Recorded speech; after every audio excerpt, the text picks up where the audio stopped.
Okay, so now let's look at an actual types of decay that things might go through. So you have different isotopes. Remember, the neutrons in an atom make things stable or unstable a lot of times, as well as the size does. So some are never very stable.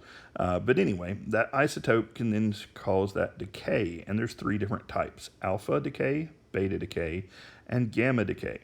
And I have this pretty thing shown here, but a lot of times they look a little uglier. Alpha, a lot of times, looks like a fish. Beta is usually just a slanted and a long-tailed bee. And gamma doesn't always look as much like a Y as it does kind of a squiggly. That might be a little too much, but you get the general idea. Just keep an eye out for those. Those are just the symbols we use to represent alpha, beta, and gamma decay. First up here, we have alpha decay. So alpha decay shoots off a alpha particle, which really is just a helium nucleus. It's 2 protons and 2 neutrons, which is the nuclei of a helium atom. It's going to have a +2 charge because neutrons have no charge, protons have +2. It's the largest and slowest, stopped by a sheet of paper. However, it is going to change your parent nucleus into a daughter nucleus by decreasing the mass by 4 and the atomic number by 2, which makes sense because you're getting rid of 2 protons and 2 neutrons. This also is an important type of decay because it's how we learn so much about other atoms. In fact, we realize that most atoms are filled with empty space because they were shooting alpha particles at a gold sheet and seeing how many of them actually bounced back and how many went straight through. The majority went straight through, even though it's a nice positively charged thing and would hit a nucleus. It's how we learned a lot of different things. You can look up the Goldfull experiment if you wish to know more. This is how that would look in a nice, neat little equation. You're going to have to be able to do this. So we're starting with a parent element or parent nuclei. This is uranium, and it has a mass, that's what goes up top, and a atomic number, that's what defines it as uranium. It's number of protons. So under alpha decay, we're going to get rid of a helium nucleus, which is an alpha particle, has a mass of 4 and 2 protons. Well, really, you're subtracting that from the parent, so you're going to get whatever element is then 90 protons, because you have to get rid of 2 of your protons from your parent one. And so your daughter nuclei is just whatever is 2 protons lower than your parent one if you're doing an alpha decay. In this case, it is TH for thorium, which is just element number 90. So notice you take your parent, subtract the helium protons 2, you get your new element. That fills out that part. The next is you're not taking the mass from the periodic table. You have to take the mass of your parent nuclei or atom, which would be uranium here, and you're subtracting the 4 from the alpha particle, and so you get 234 for thorium. That might not be its normal mass, which also may make it an isotope, which may make it unstable. But the important thing is it has to balance those numbers. Next up, we have beta decay, and in beta decay, you get a beta particle. What's that? Oh, it's just an electron. That's all beta decay is. It's a single electron leaving from it. Now, that's not all that's happening in beta decay.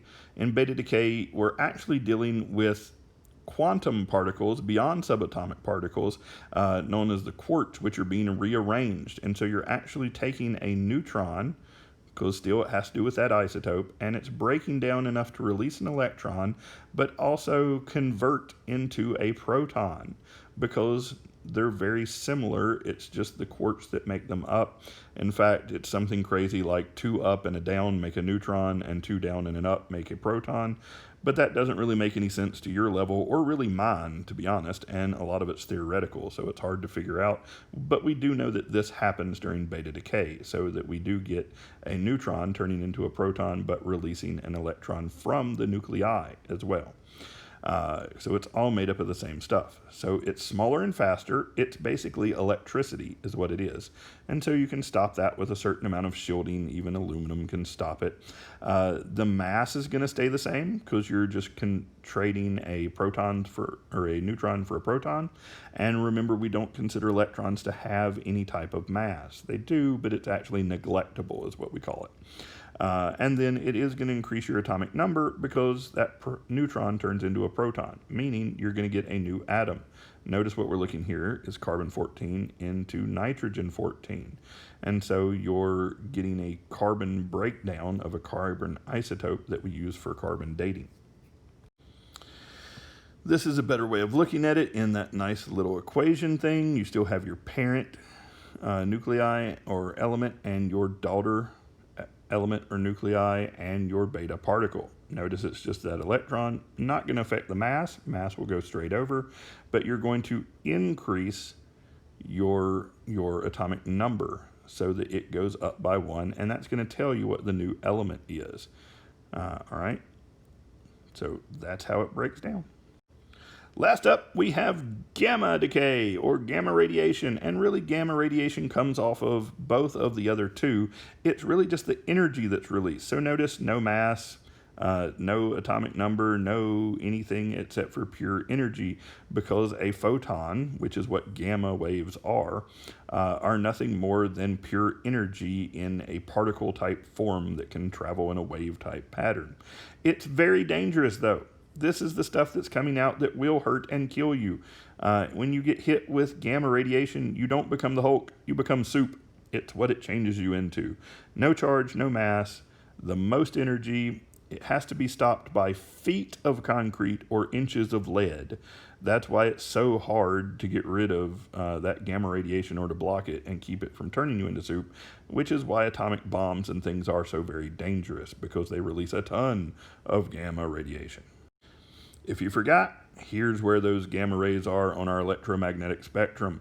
They're all the way over here on the shortest wavelength, aka the highest energy that we have out of all of this stuff. So X-rays are dangerous. Ultraviolet is enough to kill germs and things, ultraviolet C anyway, but gamma, it can destroy most things, and that's where you find those.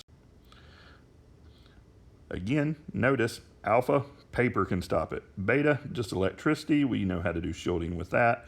But gamma, we need inches of lead or feet of concrete just to slow that amount of energy down so it doesn't turn us into soup.